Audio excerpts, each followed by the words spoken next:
Et nous sommes de retour au plateau pour la suite de cette émission. Nous abordons notre troisième sujet. Nous parlons à présent du Ghana.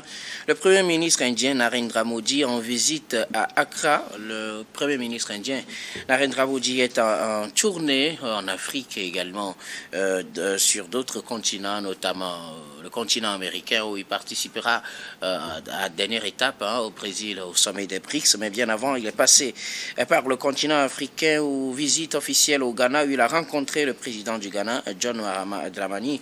Les deux présidents ont mené des discussions significatives visant à renforcer leur collaboration dans plusieurs secteurs comme l'économie, l'agriculture, l'énergie, la fabrication des infrastructures, le capital humain et les soins de santé, selon une déclaration du président ghanéen John Dramani Mahama qui a offert également une distinction nationale au Premier ministre Narendra Modi. Il lui a décerné l'ordre de l'étoile du Ghana, alors que les deux nations tentent donc de renforcer leurs relations. Nous en parlons avec nos invités. Je commence par vous, Gabin Adjao, Narendra Modi au Ghana pour renforcer les relations entre l'Inde et le Ghana.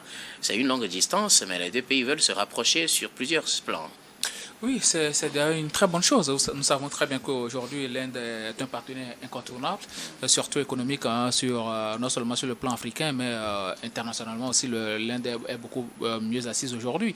Le Ghana est en train d'essayer de suivre quand même l'exemple de ce pays-là, parce que vous savez très bien que dans les années 54 et autres, l'Inde, il n'y a pas longtemps aussi, l'Inde faisait partie des pays du tiers-monde, avec le Brésil et autres là, mais aujourd'hui, l'Inde est devenue un partenaire incontournable dans l'économie, une puissance économique indéniable aujourd'hui avec la Chine et autres là, et la diversification des coopérations au niveau des pays africains aujourd'hui urge à ce qu'on puisse négocier avec ces pays émergents, comment ils ont eu à faire, et puis s'inspirer de leurs expériences aussi, parce que eux, ils proposent quelque chose d'autre, pendant que les relations entre-temps avec les pays occidentaux, c'était plus des relations entre condescendants, relations entre métropole et puis vassal. Mais aujourd'hui, ce qui compte, c'est de discuter d'égal à égal, de pays à pays, et de se faire respecter aussi sur le plan international quand on mène une négociation. Donc je pense que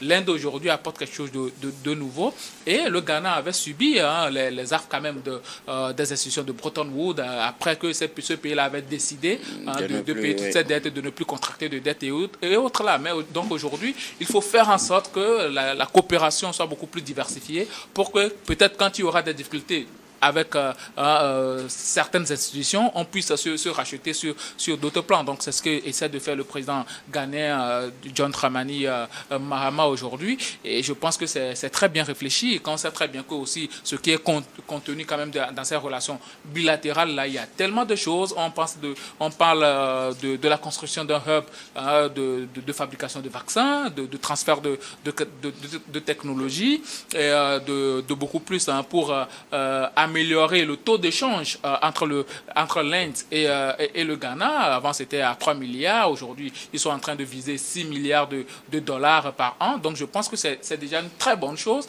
que les deux pays essaient de discuter entre partenaires souverains, chacun exposant ses besoins, et surtout la question de transfert de technologie. Je pense que c'est très important. Il ne faudrait pas juste que, on vienne implanter les industries, les usines chez nous, et puis une petite machine se gâte, on sera obligé de faire dépêcher encore les techniciens de ces pays-là et leur payer des millions, mais quand il y aura transfert de technologie, on aura même des gens qui pourront quand même prendre en charge ces machines-là, et surtout pour que dans les années à venir, nous-mêmes, nous puissions avoir la capacité de construire des entreprises, de produire et de transformer nos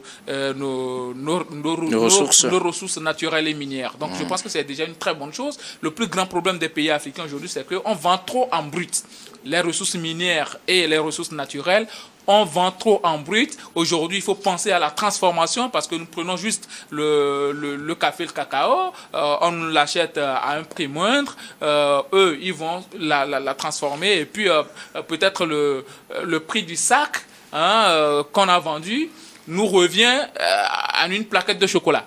Vous voyez un peu, donc c'est nous qui perdons aujourd'hui. Il faut beaucoup plus penser à soutenir l'industrie locale et surtout à faire intervenir les gens qui pourront nous accompagner à créer nos propres entreprises, à transformer nos richesses, nos richesses minières et naturelles. Et aujourd'hui aussi, je pense que le Ghana est sur cette lancée-là. Bon, le Ghana même, c'est déjà très technique, et même leur école, ils sont très techniques là-dessus, et je pense que c'est déjà une très bonne idée que de s'associer avec l'Inde. Maintenant, comment est-ce que l'Inde aussi va essayer de tirer profit? Tout est question d'intérêt dans ce monde.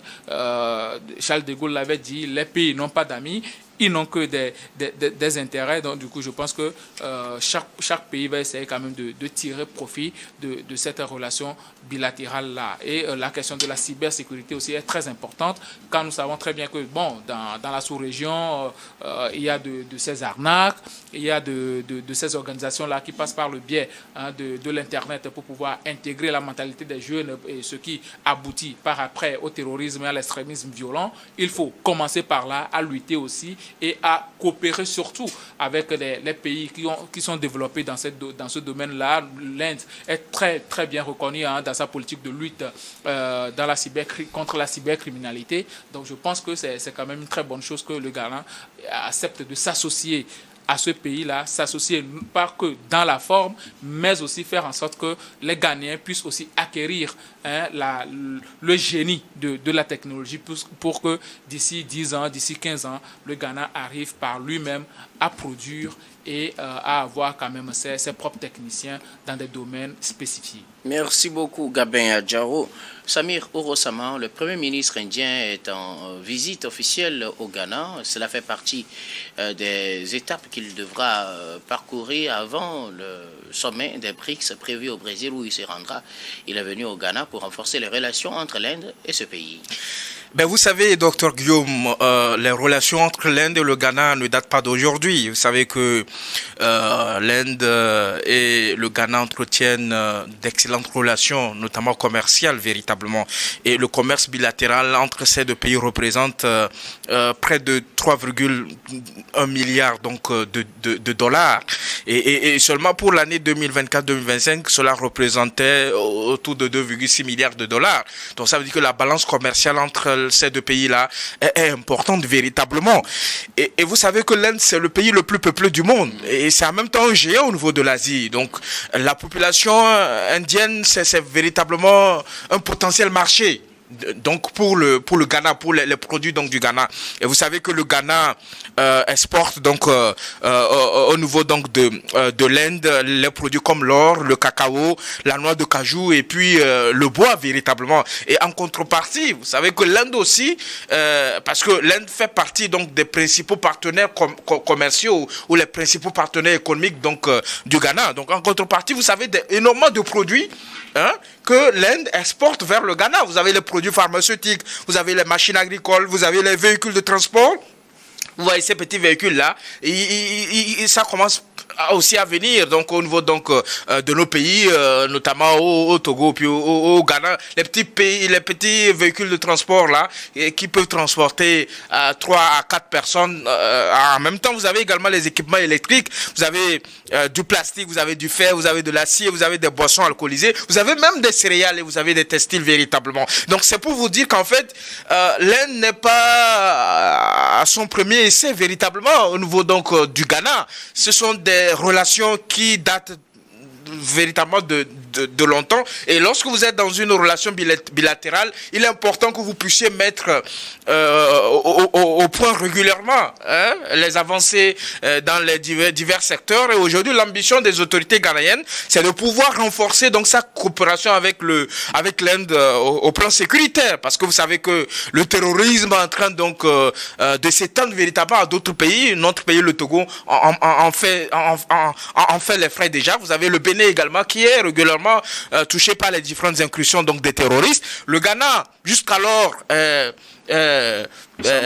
semblait un peu épargné donc de cette situation. Donc il est important de pouvoir prévenir, anticiper donc les éventuelles agressions donc des terroristes. Et donc vous avez l'Inde qui a eu un savoir-faire dans le domaine parce que c'est en même temps le rival juré donc de la Chine. C'est son concurrent le plus direct véritablement. Donc c'est véritablement une puissance économique qui se situe dans le top 5.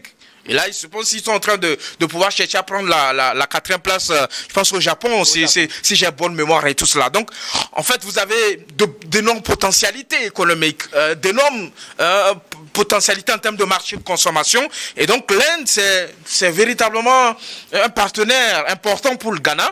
Le Ghana qui traverse une crise économique depuis plusieurs années déjà, parce que on le dit toujours, les gens ont du mal à comprendre parce que quand vous avez une monnaie qui est régulièrement dévaluée et vous avez un pays qui est industrialisé mais pas suffisant, donc ça veut dire que ce que vous consommez, vous êtes obligé d'aller chercher ça ailleurs. Donc vous n'êtes qu'un marché de consommation. Vous avez du mal à produire ce que vous consommez sur place, même si vous faites un effort, parce que quand vous prenez la sous-région, le Ghana et le Nigeria, ils se démarquent véritablement parce que sur le plan industriel, ils ont fait des avancées notables avec l'implantation d'un certain nombre d'usines, donc de transformation des ressources naturelles donc du pays. Donc c'est pour dire qu'en fait l'Inde est en train de vouloir s'implanter aussi sur le continent africain, parce que la Chine, il fut un temps, la Chine n'était pas sur le continent africain avec une certaine expansion véritablement, une certaine expansion économique dans le secteur des BTP,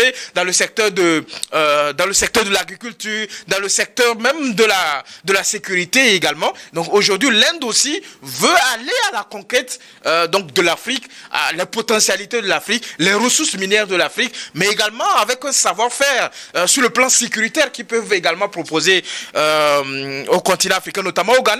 Parce qu'en face, vous avez les pays occidentaux qui restreignent donc leur coopération sur le plan militaire. Cela ne permet pas à nos pays d'avoir une capacité de défense adéquate, une capacité de défense de feu véritablement. Et là, il faut diversifier. Donc ses partenaires au plan international. C'est ce que le Ghana est en train de faire, parce qu'aujourd'hui vous avez l'Inde qui s'est rapprochée véritablement de la Russie, alors que la Russie est également en train de s'implanter sur le continent africain avec ces différentes interventions dans la Confédération des États du Sahel véritablement. Et donc c'est pour dire que c'est une bonne chose véritablement. Et donc on verra bien. Ce qui est important, c'est de faire en sorte que dans ces relations-là, que les pays africains soient respectés. Et là, vous avez des pays comme l'Inde, vous avez des pays comme la Russie qui font un effort de respecter nos pays sur les différents plans. Vous faites une bonne transition, Samirou Osama, pour rapidement aborder le deuxième aspect de cette question.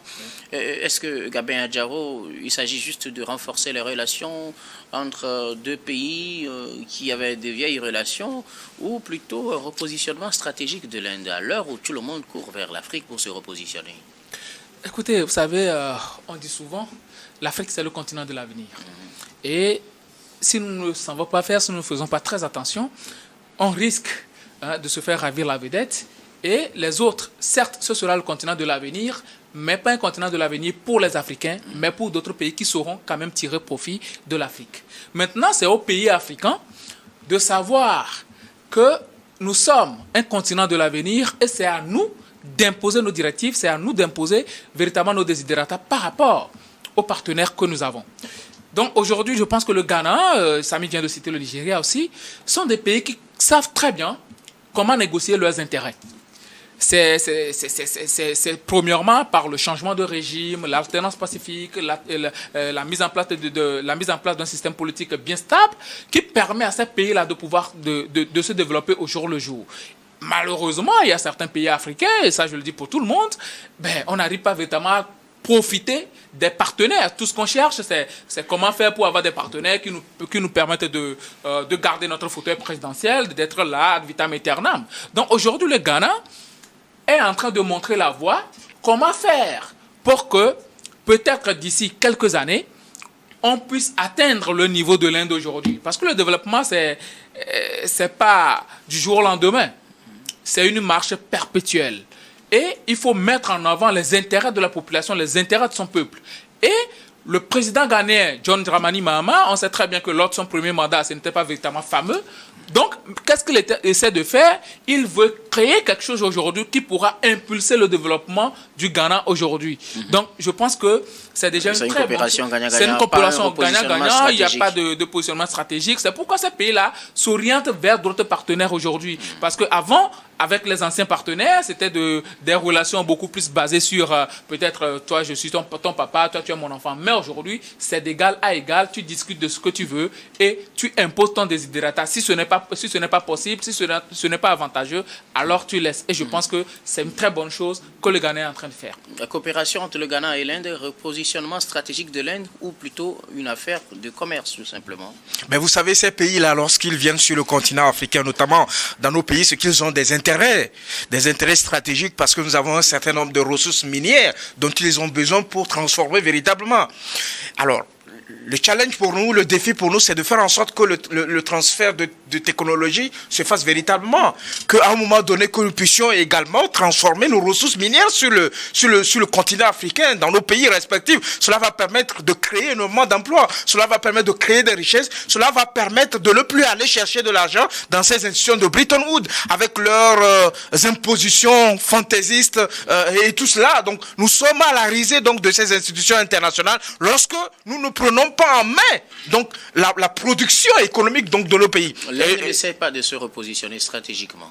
Ben, l'Inde, en venant sur le continent africain, est dans une logique donnée, parce que son rival au niveau donc de l'Asie s'implante véritablement et est en train véritablement de prendre la place aux puissances occidentales. Donc l'Inde aussi, parce que l'Inde a des ambitions pour devenir une grande puissance interplanétaire véritablement. Et là, ils sont en train d'arriver. Aujourd'hui, vous avez la Chine qui n'était pratiquement pas grand-chose. Aujourd'hui, la Chine, c'est la deuxième puissance économique au plan international. L'Inde est en train de rentrer dans le top 4 donc des grandes puissances économiques. Et ils ont besoin de certaines ressources dont nous avons, nous les Africains, pour pouvoir atteindre cet objectif-là. Et en venant en Afrique, s'ils peuvent atteindre cet objectif-là, je pense que cela rentre dans leur intérêt. Et nous devons avoir à l'idée que les partenariats que nous multiplions avec ces pays-là, notamment les pays de l'Asie, même si nous avons pratiquement la même histoire, nous devons nous rendre compte que nous devons avoir à vue les intérêts donc, de nos pays africains, les intérêts donc, de nos économies. Merci pour vos contributions. Nous allons marquer une nouvelle pause, puis on reviendra tout à l'heure pour la dernière partie de cette émission. Dernière partie que nous allons bien évidemment consacrer au Togo.